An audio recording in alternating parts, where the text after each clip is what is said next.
and see what he can do in the midst of unbelievers, on the leading edge with his word, his power, his grace, and his mercy. For God's sakes, we're Lutheran. This is what we know.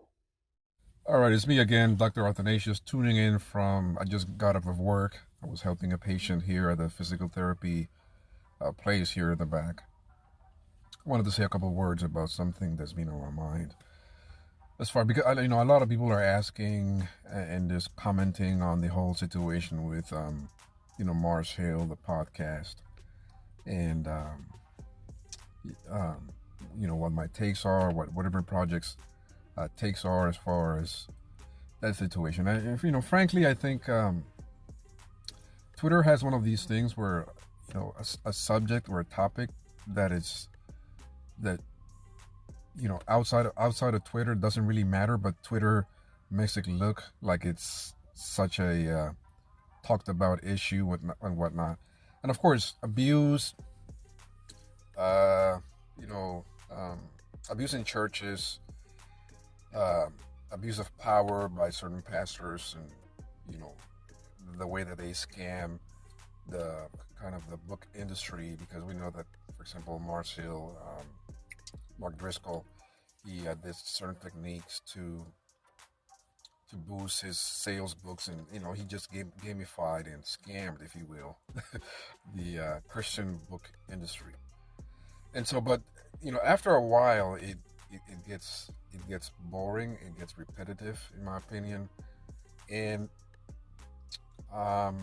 it's just another sort of display and example, another word of caution that when you're seeing all these different examples of abuse going on with this, and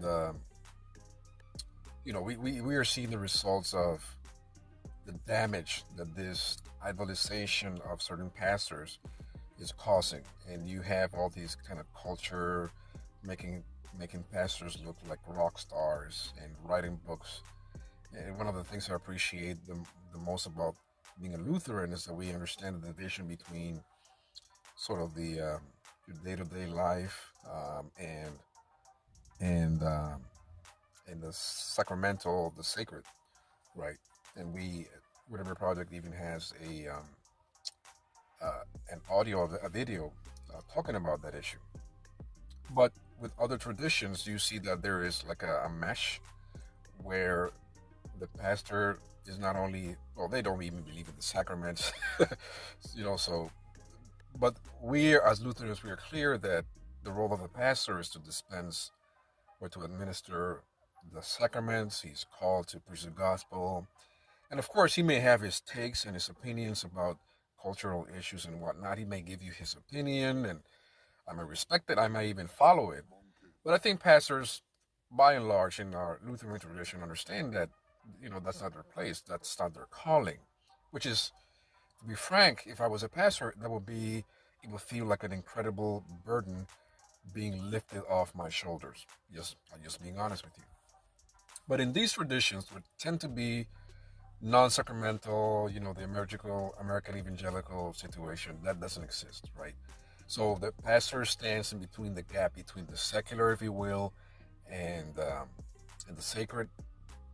So he's preaching the word of you, whatever, albeit they make a number of errors as far as the gospel and the sacraments and all that stuff. But they do that, and they also creep into your life, and they want to opine and mandate on things that, frankly, they shouldn't be mandating. And all that creates a very toxic, very domineering. It opens up the person, the individual, and the church to the total domination of one man or two men or a couple, a family, or whatnot over the whole church, which is very toxic, is damaging, and we are seeing the results of that. And so, coming back to the point I was making at the beginning, there's nothing new about this. We've seen it. I mean, in my country, we don't see that because we don't have that culture by and large. But here in America, you see it all the time. And as soon as this dude falls, the whole the whole church, the whole tradition, even the let's say the the institutes or the whatever they started with this, because they're very good at networking and creating and doing that kind of stuff. As soon as this dude falls and he's exposed and whatever, that whole situation just crumbles or crumbles, and that's very unfortunate. But what I do want to leave you with, uh, you that are listening to me over there on the other side, is the following: that I don't want to victim blame. I really don't believe in that. I try to be understanding and respectful of the fact that a lot of people are just don't know, and that's nothing, of your fault. But if you are in fact listening to all these cases, right, and you're following what's been going on for decades, you have first of all, you have two opinions or two options. Most people just abandon Christianity completely, or they do what is being called now on Twitter. I might be using the term incorrectly, but this whole deconstruction situation, in which what I've noticed is pretty much people end up being non-Christians, to be frank. So let's be clear here. Let's not kid ourselves. Deconstruction is not sort of a short language, a short avenue to just becoming an atheist, to be an apostate. Pretty much what's going on here. If we're truthful about it, absolutely, it is out of the question that at the bare minimum, this deconstruction individuals are non-confessional. They're completely divorced from historical Christianity. Someone 1,000 years ago would not be able to recognize you, and it's not only because of your clothing and stuff, but it's because of your beliefs, your confessions, your thoughts about Christianity are so foreign to not only 1,000 years ago, but also now.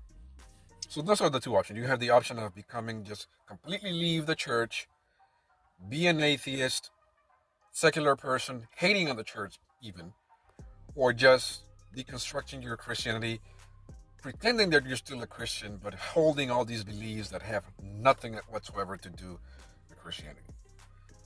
So, so those are the first. This is the first situation.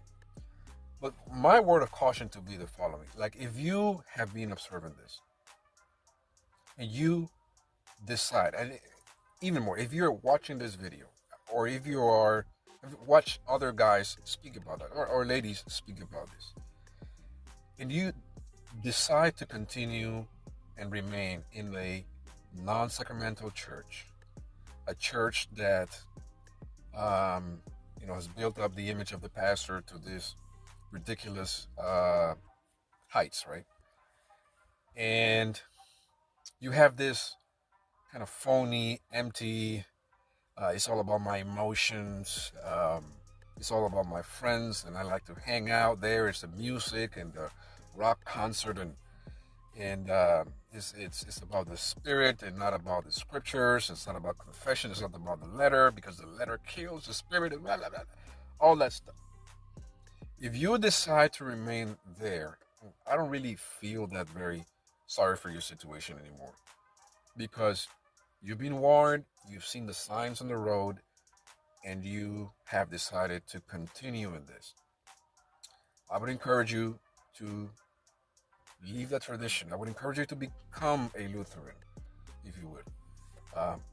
Not because Lutheranism, of course I believe that Lutheranism is true and it's right, and I would like for everybody to be a Lutheran, but also, you also have to be mature and understand that there's also other sacramental traditions, branches of Christianity that have the sacraments, have right teaching, and are going to be good to your soul. So I would encourage you, and of course it also depends on your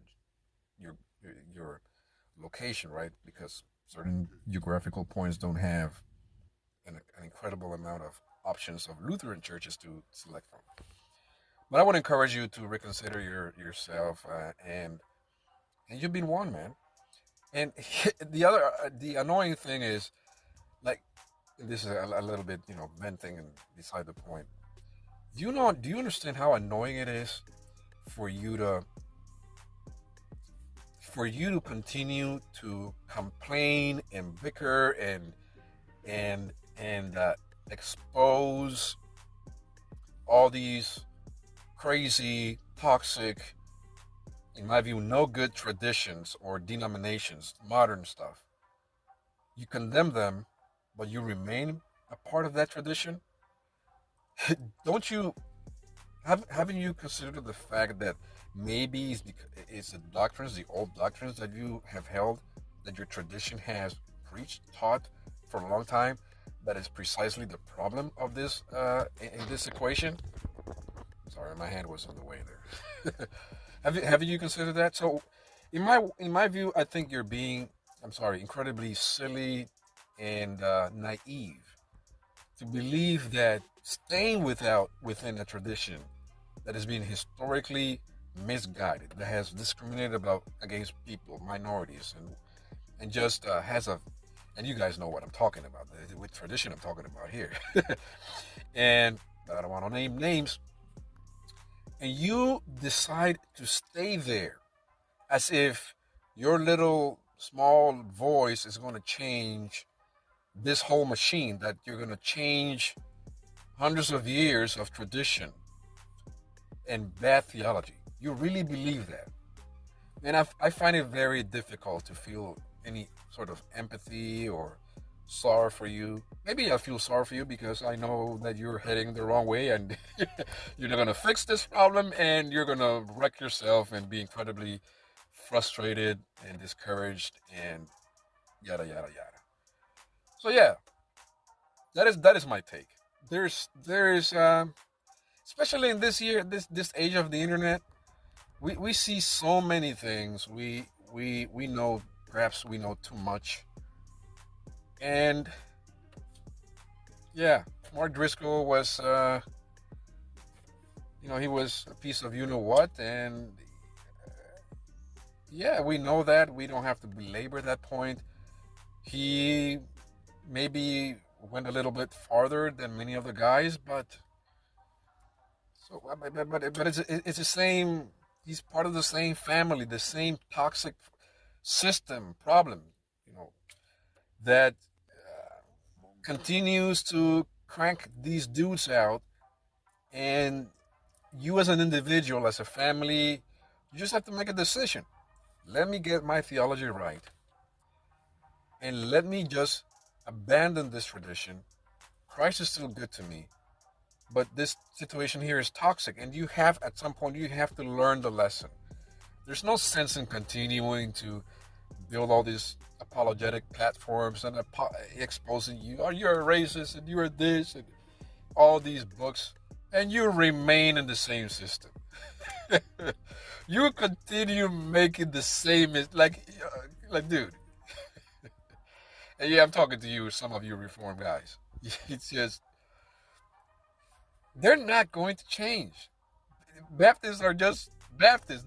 You know, Southern Baptist is the tradition that started with slavery, dude. Like, you have to put some value into the genesis, the origins of certain traditions in order for you to be able to understand the future. And here's the thing, you don't have to settle. Christianity has been here forever, and this dude's just started literally yesterday, and you're trying to fight and all, bro, just give it up. Leave this place. It's toxic. It's no good for you. You're gonna, nah.